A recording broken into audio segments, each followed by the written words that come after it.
Welcome back to How to Tickle Yourself. I'm your host, Duff McDonald, along with today's co-host, Joey of Rockledge. Today's guest comes with some pretty exclusive credentials. About 5 years ago, my daughter, Marguerite, decided that we needed to found a gang. It's called the Jasmine Troop, and it might just be the hardest club to get into in the world. It's only ever had 6 members. Marguerite, Joey, me, Christian Lemieux, the late Owen Osborne, and today's guest, Rachel Ghiazza. I really can't tell you anything about the troupe. It's all very confidential, but suffice it to say it's as elite as it gets. When she is not acting in her capacity as a member of the troupe, you can usually find Rachel watching the National live somewhere. Or, barring that, she may be breaking new ground as a female executive in the tech and media world. When I met her, she was a bigwig at Spotify. These days, she is EVP and head of U.S. content at Audible, the audiobook arm of Amazon. Rachel, who studied computer science and business as an undergraduate, has what might just be the perfect combination of talent and assets for today's fast-moving business landscape. She understands the programmers, she understands finance, she understands content, and most of all, she understands people and what makes us tick. In fact, she's playing a part in what's making you tick. Whether you know it or not, she's helping shape the way you consume media every single day. She knows what tickles you, and she is holding a very big feather called Audible in her hand. Welcome to the show, Rachel. It's great to have you. Hello. Hi. Well, maybe you should do my bios for everything I do. That was really fun. We try to start strong here at How to Tickle Yourself.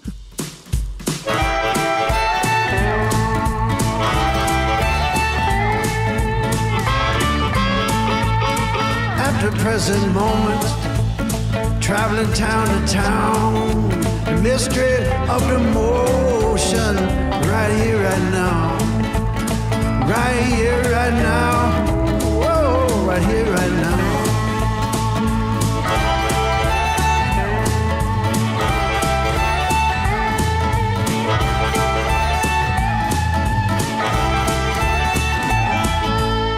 All right, I have the first question.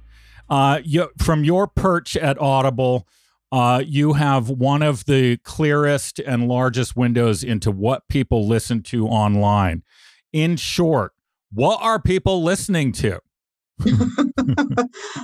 This, I think, is the most fun ever, which is, I generally have been spending a lot of time in just audio listening. And what I find the most fascinating is that there's kind of 2 different groups of listeners. You have your more audiobook listeners, and then you have your more podcast listeners. And if you look at things like film and TV, like the genres that people listen to are pretty similar between film and TV. People like different types of action and adventure, and, Jack Ryan, everybody loves. But when it comes to audio, people are listening to very different things between audiobooks and podcasts. Mm-hmm. And I really think that's fascinating. And if you kind of dive deeper into it, you also start to pull apart that actually these are different types of customers. And sure, there's plenty of great overlap, but people tend to think very differently about I'm going to listen to a podcast today. And what's that podcast going to be about? Or I'm going to listen to an audiobook today. And I'm fascinated to see how these 2 kind of different types of audio listening are going to start to converge and blur over time. One of my favorite questions I ask people is what's the difference between an audiobook and a podcast? And I've never gotten the same answer, not once. I feel like it's a trick question. I don't know the answer. It's definitely a trick question. There's definitely, certain things that feel very much one way or the other. So the listening is fascinating between the 2. So in audiobooks, people listen to what I consider more traditional entertainment, action adventures, big sci-fi, mystery thriller. People do like first person, like self-dev, people who are talking to you about their life and their experiences. But in podcasting, it's still, a lot of talk, which is great, what we're doing here today, but also news, lots of like sports. And for now, what I think is the most fascinating is all the stuff in between those two things, and starting to delight customers with new things to listen to or things that they haven't actually experienced yet. So if I listen to a lot of audiobooks, maybe I should try getting my news through podcasts. If I listen to podcasts, maybe there's this whole world of storytelling and audio that I just haven't tapped into yet. Yeah, there's a whole world. She's talking to me out there. She's talking to me. I don't consume my news through podcasts, even though we're on one here. I used to think you would never find me without some type of music in my headphones, always. And then when I got the kind of audiobook bug, it really changed a lot of things for me. And that's what I get excited about, is like, how can I give that gift to more people? I loved it in the city. When I was in the city, I listened to audiobooks all the time because I could read it for a while on my Kindle, and then I'd get off the subway and, or what was it, a Kindle? But I'd get off the subway and it would start playing for me. And I was like, that's amazing. So I could just keep my book going all day long. It was the best thing Whisper ever. sync for voice. That's the one. So backing up a little, this is a really fascinating job you have. Your Spotify job seemed really interesting as well. You and I were talking recently about how the path we end up on and how we end up on that. And you were talking about curiosity, and I call that following the tickle, chasing the tickle. Tell us about there's ways you can describe a career, but tell us about your career through the lens of curiosity. Ooh, this is fun. So I finished college, and the only thing that I really knew when I was in college and finishing college was that I needed to make money. So I think some people go into different things, and I was like, oh, I need money. So I tended to look at a profession where I could come out and like have a good, decent salary. After that, everything has just been completely like nothing that I thought it would ever be. And part of that is just I got super interested in stuff. So in the early days, I was doing a lot of analytics and coding, and I quickly found that was actually kind of boring for me. Some of it's great. I think people miss like there's a whole creative element to it, which is like no two people code the same. There's all these different ways you can be creative and solve problems, but I sort of missed hanging out with people and like talking to people. And so I started to get excited about areas where I could kind of intertwine the two. And I got this job at this cruise company called Viking. And I had this excellent boss who kind of took me under his wing and let me do stuff there. And I started working on these big, massive like programs about how do you predict somebody's travel. And that's when I realized that I actually like things like econ and econometrics, where you start to use these different tools and tool sets, but you also bring in a human component to it. And that's really where I made the jump into like business programming or business strategy, because I was like, wow, this is super cool. You can actually use these programming tools, and you can use SQL, and you can use all of this to start to create all these predictive models on how things could operate. And then you can build we should do a new tour in the tulips in Holland in May, because some people can't make it to the full season and they actually like to see the tulips right before they launch. And that to me became really exciting and fascinating. And so I was like, okay, this is a good transition into the business side of it. And when I decided to kind of leave there, it was around the time I was going back to school, and that job just was too much international travel to do school part-time. I didn't, unfortunately, I didn't have the luxury of like taking time off to go back to school. So I had to work. And I was interviewing with a bunch of different places, and I had an interview with Yahoo. And I'll be honest, like it was still an emerging company. Like I knew what it was, and I had like an AOL email address, sort of like the extent of what I kind of knew. And when I got there, I got again very curious about this idea of being able to take something that people do already, but do it in a less friction way. So like a lot of people consume content, but like here's this new way where you can consume content digitally. It's like what? And at that time, Yahoo was doing a lot of really cool stuff. I was doing some work on the sports side. It was like the beginning of like fantasy football. Like, oh, wow. even though I'm not like a football fan, like just this idea that you could start to play around with creating content that's more real time and reactive, and you could create these different ways of doing things with content because you've removed some of the friction of like having to get it delivered to them. A good buddy of mine used to play fantasy football in the pre-internet days. That's lunacy, right? Where those guys would show up and have to they would have all day meetings and stuff where they were just sort of hashing out who got what points because it was so complicated. They would have workbooks of like all the different players and all the different plays. It kind of reminds me of like Dungeons and Dragons. Yeah, totally. They come with their workbooks and they like do the different moves. So wait, data. You and I talked about this too. Yeah. I talk and tickled about let's not be over reliant on data as a culture and society, right?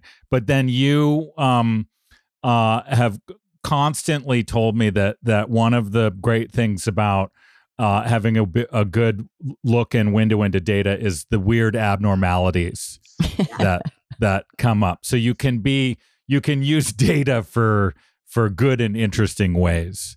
Yeah. So I think data is good at like telling us, kind of what happened, depending on what you want to measure and how you want to measure it. But like the future predictive stuff, like, I mean, if any of us could do that really well, like, believe me, I would, I'd be in like some private island somewhere. Like I have a question. Can you, how many of your listeners in Audible listen to the same thing over and over and over? Because we listen to the Mahabharata every night and have, I'm guessing, for almost a year. And it's the same chapter. Like we're doing the same thing. So do you have a lot of that? Are we unique? Are we special data wise? You are not as special as you would think. So like I was with my mom last weekend and she was telling me one of the things she likes the most about getting old is that she doesn't remember things and she can rewatch and re-listen to them. I think it's actually like something close to like almost 30% of stuff does get re-listened, especially if it finishes it the first time. So there's a lot of like repeat consumption, and there's certain genres, like obviously kids listen to the same thing over, but even adults do, which is pretty incredible. So I interrupted you there. I'm sorry. You were talking about going back to school. Give us the back to the curiosity trail. How'd you follow that path? So probably like not everybody's journey, but I was in LA, and I was having problems meeting like-minded people. So I actually like sort of went back to school more to meet people. And then I kind of figured out like there's obviously a career and educational part of that too. So I actually enjoyed both like undergrad and college way more than I've liked anything else because you have more practical uses for stuff. But that's when I started really getting better at figuring out how do I use data in the right way and how do you use it to inform you, right? Like we all need to do P&Ls and talk about like our profitability and do we have enough cash to run our business, and all of that's super important. But when you start to get into data or starting to build new things like new products or new experiences for people, there isn't actually a lot of data that will help you predict what to do. What I like to play around with is sometimes the outliers. Like, what is this weird thing happening over here? Like, why are there these few people listening to this one chapter of this book over and over and over again? I'm like, what is that telling me about some kind of customer need that's out there that maybe isn't being met? And I tend to use this word hypothesis a lot, which is we don't really know the future, right? We can't predict that. But what we can do is use all of our things that we know and our experience and some of these oddities that we see to say, but I have a hypothesis that maybe this thing could work. And I think when you start to lean into business and they use terminologies like agile, usually it's this idea that you could have a bunch of hypotheses and then you can just put them out there, see what happens, double down on like what's working and transition what's not working. And that is another part of technology that I think is pretty fantastic, right? Like you just get to think about this could be a cool thing. We don't know if it's going to work or not. We can have some good sense that it would based on things that we know, but you actually don't know until you put it out there, right? Like somebody I wrote a review of the book about Jeff Bezos years ago, The Everything Store. Yeah. I wrote a review of that for the Times, and one of the things I pointed out in there is that it seemed to me that Bezos cultivated that exact kind of culture at Amazon, where it's like if you're not trying everything you can think of, you won't be in a position to move on the thing that works. Yeah. And it's you know, if you reading that book, it's like, oh my God, it was madness just trying to keep track of what Amazon was doing in all the different fields. But then it figures out what works and it sort of narrows down. Is that you guys sort of have that kind of experimentation going at Audible? Yeah, and I use Joey's philosophy a lot of the times for stuff, which is the answer is always both. You should probably do both things. It is. It's part of the philosophy of Jogi. We're going to make a little book. Then you figure out like what works. You know, I'm surprised to find myself at like such a big company. I wouldn't like put a thing in my like Rachel list that's like big company person. Like that would not all fit my list. In my dreams, future dreams, work for a large corporation. Yeah, like that wasn't in the like roadmap. But when I got here, I was again very curious and fascinated by like how this whole machine works. And the more I connected it, I was like, okay, so he really is a genius. Like Jeff, like what his genius was figuring out how to create a scalable system of allowing people to try different things and think big and like have this one like rethinking mentality all the time.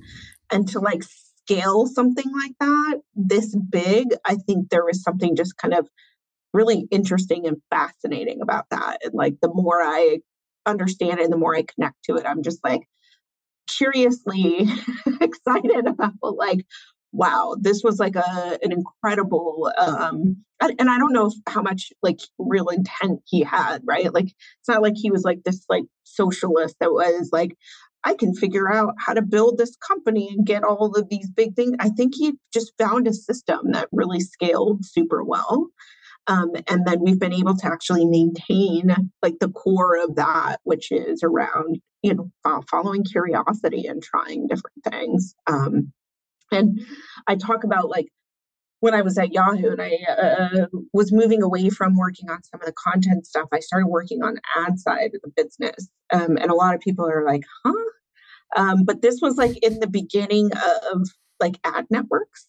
And so before that, like you bought ads, but I started to get a hold of like this company that was purchased called Right Media. And I'm like, wait a minute, it's like a stock exchange for ads? Like what? Right. That's bonkers. So I'm like, I'm just gonna go and like work on that for a while. Cause like, I think that's completely fascinating what they're doing over there. And I did that and it was great. And now it's like basically how ads are done. You remind me, I have one other, I have the Canadian version of you who, her name's Allison Twiner. She's an old family friend. She first worked at DoubleClick and then Google and then Facebook. Yeah. So I worked at Right Media, which was like the DoubleClick, like, competitor. I don't know, like the Yahoo version of. So, all right, switching gears. I heard in another interview we were listening to, you were talking about the unique phenomenon of the audiobook narrator. We love Sean Pratt here at How to Tickle Yourself. He narrated Tickled. We've had him on as a guest. They're their own kind of superstar, right? Yeah. The audiobook guys. Oh yeah. It's so, I mean, performance is important in any medium, right? But when you're talking about like spoken word audio, like actually the performance is equally important to whatever the words say, right? And I think we've all had experiences where we've put something on where maybe the content's pretty interesting, but like the person performing it maybe is not. And so the performers are actually kind of just on par, and people follow them. Like people will actually like pin their favorite narrators and follow them around and listen to things just because they do such a good job performing it. And it's hard. Like, you know, I think there's a lot of people who would like to perform their own titles. And that usually doesn't happen because it's much harder than I think people think to actually like read your title. He told us something interesting. I never would have thought of this. He's like, when he goes into the studio, he doesn't see himself as sitting there reading, you know, an audiobook into the microphone. He actually imagines himself in a venue, right? Like he might be at an outdoor festival with 50 people in the audience. And so in his mind, he's actually performing somewhere. Yeah. And I was like, oh, that's fascinating. Yeah. Way more of a performance.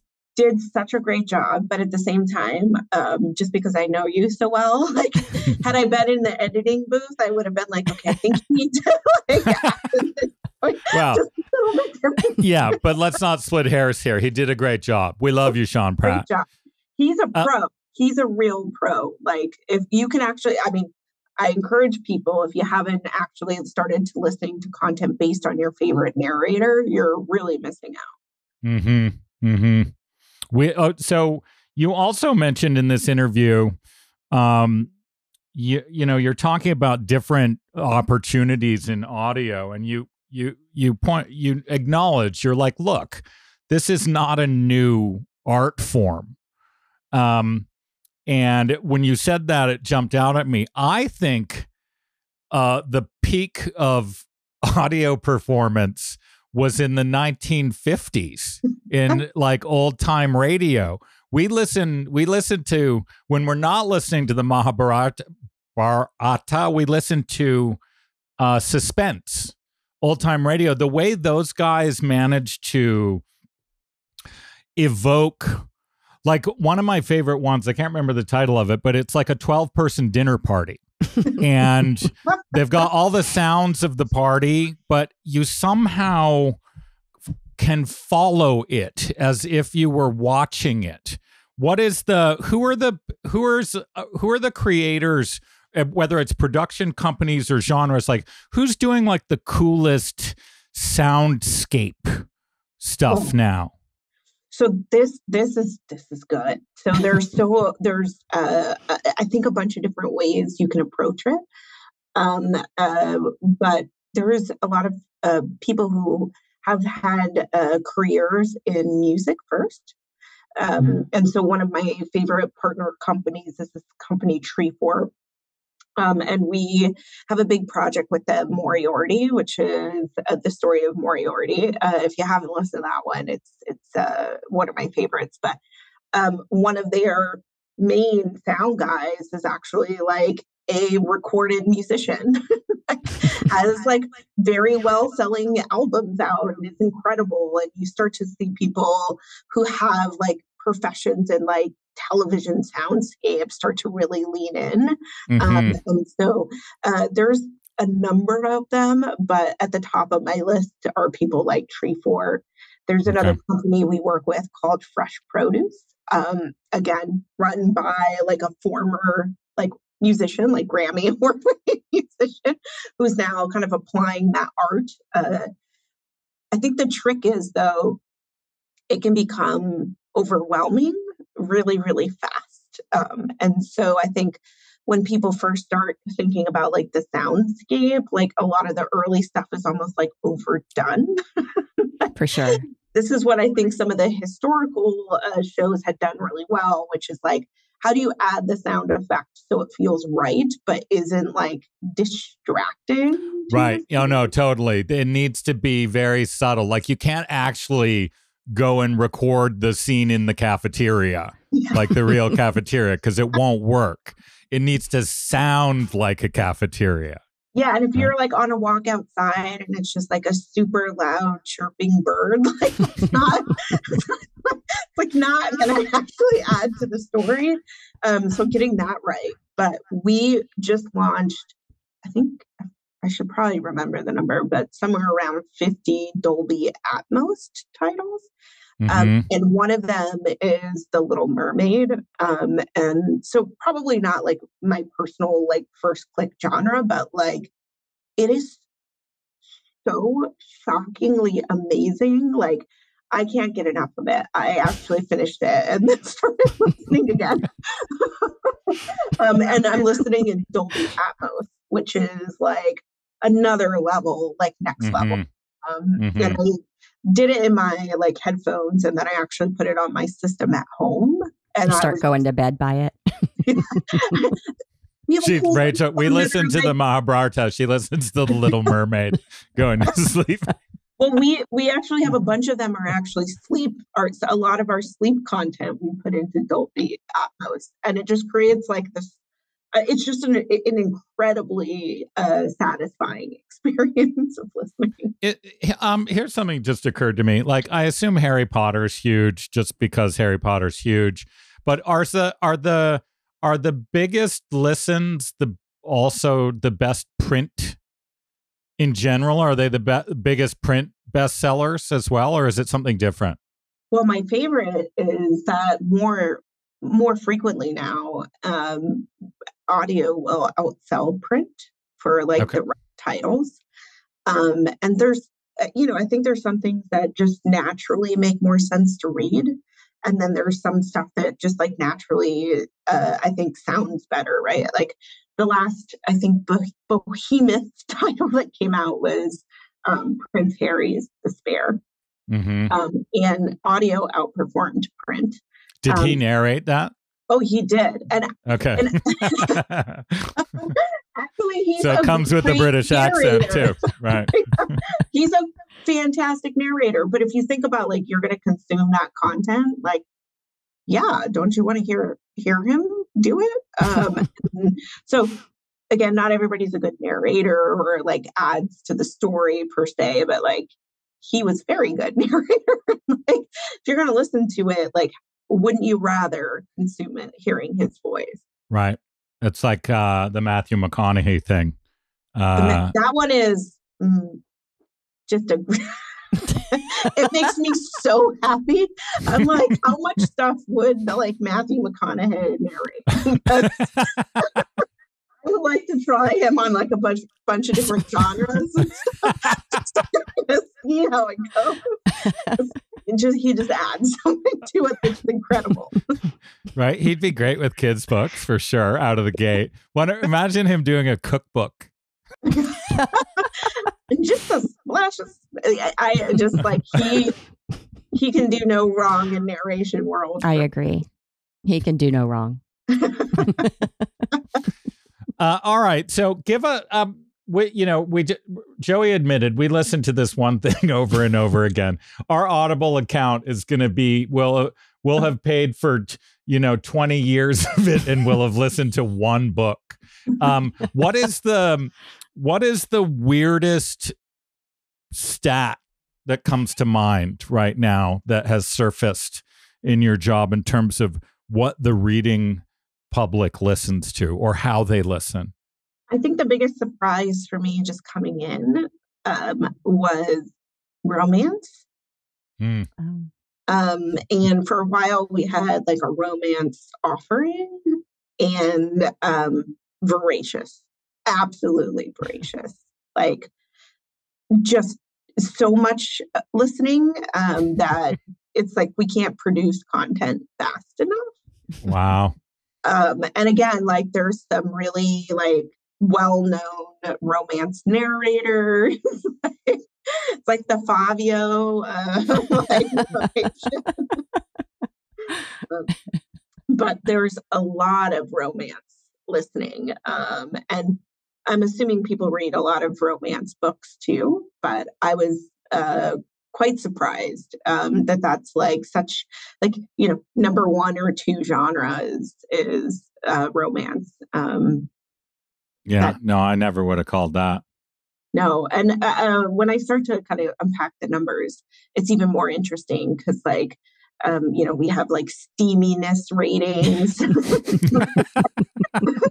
Dive into like whatever is kind of their pleasure. It's a full boiling kettle, a whistling kettle. All right. Well, look, Rachel Ghiazza, our very good friend, one of the Rockledge VIPs, in fact, is I would move in if you guys let me. We love you, and we love the watching. Joey and I live up here in the woods these days.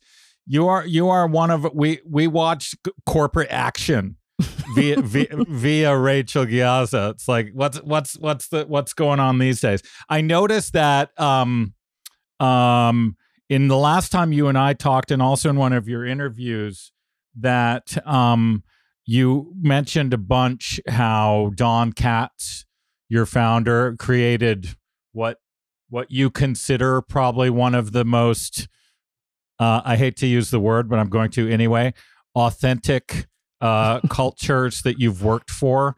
You want to give a shout out to Don?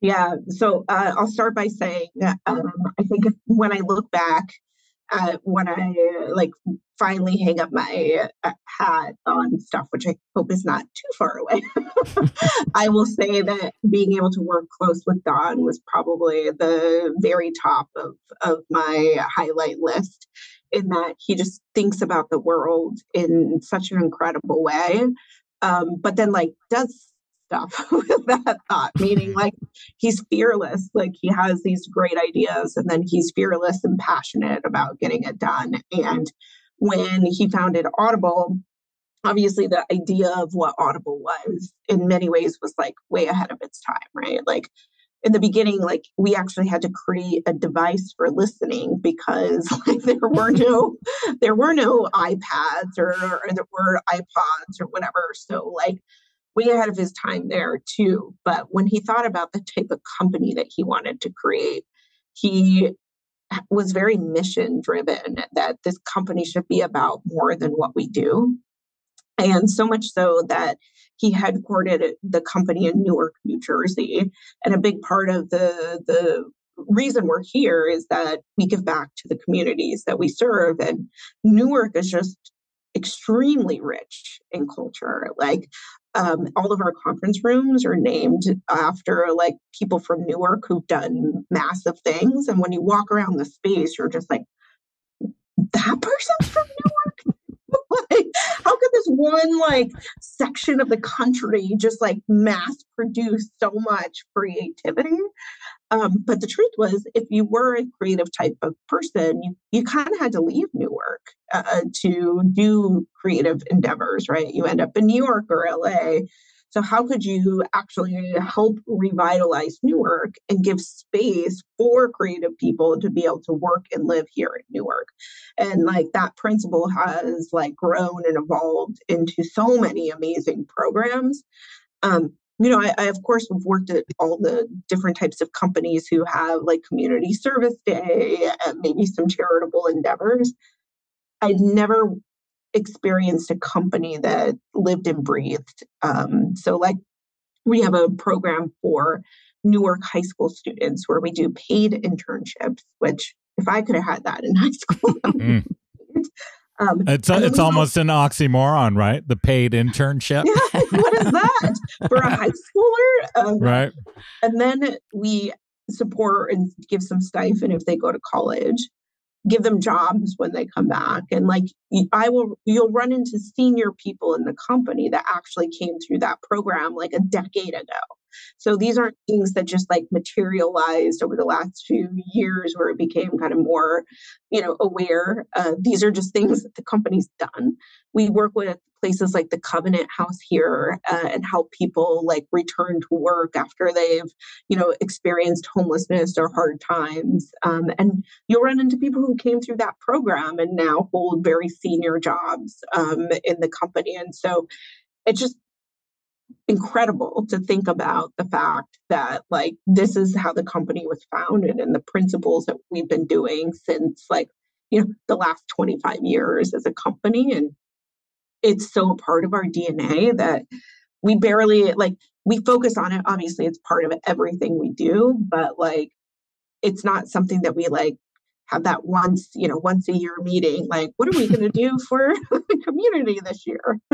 Like, it's just part of everything we do. We will need, we'll put some distance between them, but I think we're going to have to get you to ask Don Katz to come on to this podcast. Tell us a little more about that stuff. Sounds like a great place to work. How to do it right. If you want more content on that, he did How I Built This with Guy Raz, and he kind of goes a little deeper into it, but really just fascinating. And I think nowadays, at least this is my opinion of it, and I was having this conversation on a business dinner last night, like we're in a time of business, I think, where it's not like the jerks don't just get to win anymore. And where we as employees actually can go and say, actually, I want to work for a company that has a soul, like means something. And I think we're in this magical time where we actually get to decide those things. And I don't remember that earlier in my career. All's well that ends well. Yeah. Rachel, it's been great to have you. We love you. Nice to meet you, We man. love you. Come back soon. Bye. Bye.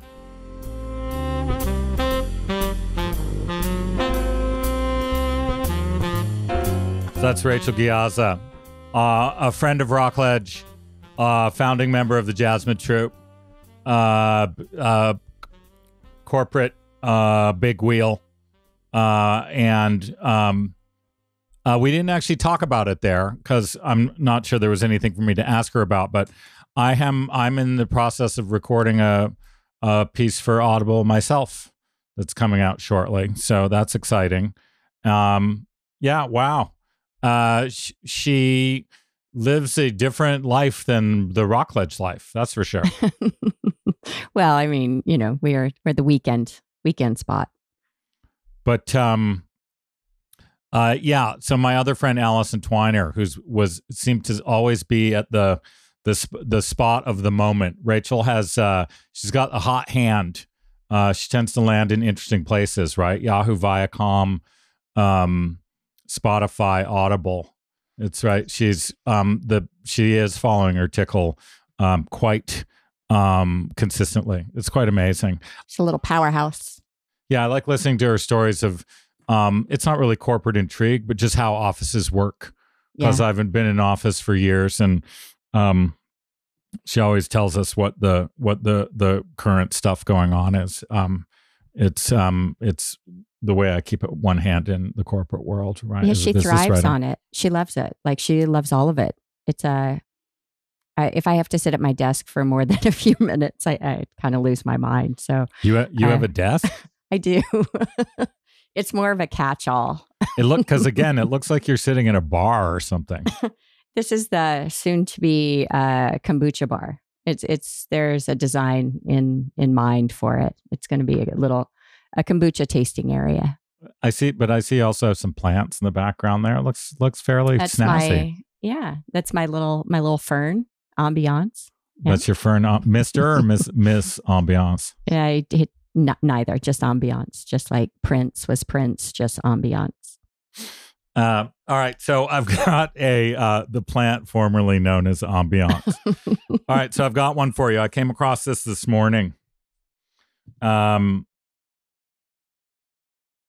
I bet you've never heard it before. So you know the word superficial, right? And there's superficial, and then there's substantive, right? The sort of the two opposites or whatever. I didn't know that something that is superficial, the plural of that is superficies. Superficies? How do you spell that? It sounds like Greek. Super, Ficies. So it's like, get you and all your superficies away from me. I prefer to interact with substantial people like Rachel Ghiazza. It's a lesser known god. Superficies. Right? Yep. All right. So we have an Aurobindo to close here for the first time in quite some time. We've been getting letters from some irate listeners. So we decided to bring Aurobindo back. And I was looking for something he might have said about listening. Because, apropos of Rachel's job at Audible. And it turned out that he actually brought back something that is about listening, but it's also about the yin yang of listening. If you listen to, and one of the points that she's making about Prince Harry there, right, is that if someone is a good narrator, you would obviously much rather listen to them narrate something they wrote than someone else. And there's the obvious reasons for it, but one of them is, and I don't think you can understate this, is that their pauses, the spaces between the words, the silence between the words, they know where in their mind you would pause and for how long, whereas someone else who's narrating you doesn't know how long that beat is, whether it's a long pause or a short one. And so essentially Aurobindo is talking here about the twin forces, silence and speech. Okay, so this is called the strength of stillness. And he says, there are two great forces in the universe, silence and speech. Silence prepares, speech creates. Silence acts, speech gives the impulse to action. Silence compels, speech persuades. The immense and inscrutable processes of the world all perfect themselves within, in a deep and august silence, covered by a noisy and misleading surface of sound, the stir of innumerable waves above, the fathomless, resistless mass of the ocean's waters below. Men see the waves, they hear the rumor and the thousand voices, and by these they judge the course of the future and the heart of God's intention. But in 9 cases out of 10, they misjudge. Therefore, it is said in history, it is always the unexpected that happens. But it would not be the unexpected if men could turn their eyes from superficies and look into substance, if they accustom themselves to put aside appearances and penetrate beyond them to the secret and disguised reality, if they ceased listening to the noise of life and listened rather to its silence. That's beautiful. I was expecting you would just be silent at the end there. I'm silent inside. I think that's what he's talking about, right? Thank you, listeners, for listening. We'll be back with you in a week. Thank you. Bye-bye.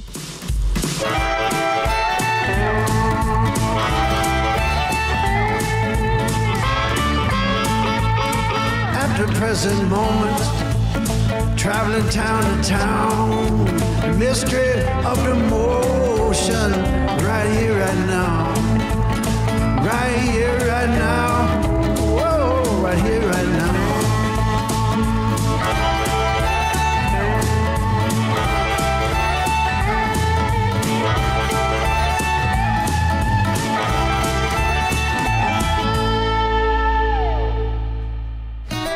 You've been listening to How to Tickle Yourself with your hosts Duff McDonald and Matt McButter.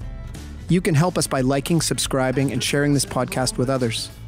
You can talk to us and see what else is happening on Instagram and Facebook at How to Tickle Yourself. This program was recorded in Studio B of the historic Rockledge Recording Studio and the Tunnel Under Arundel. Right Here, Right Now, our original 16-part theme music was written and recorded by the legendary Paul Reddick and Kyle Ferguson of the Sidemen, with the brilliant Steve Mariner on bass and drums and in the mixing room. The podcast is produced and distributed by Storic Media. Our editor is Andrew Steiner. Our coordinator is Samantha Abramovitz. Our producers are Kristen Verbitsky and Chuck LaBella. For more information, visit storicmedia.com. That's STORIC media.com. My love, my dear.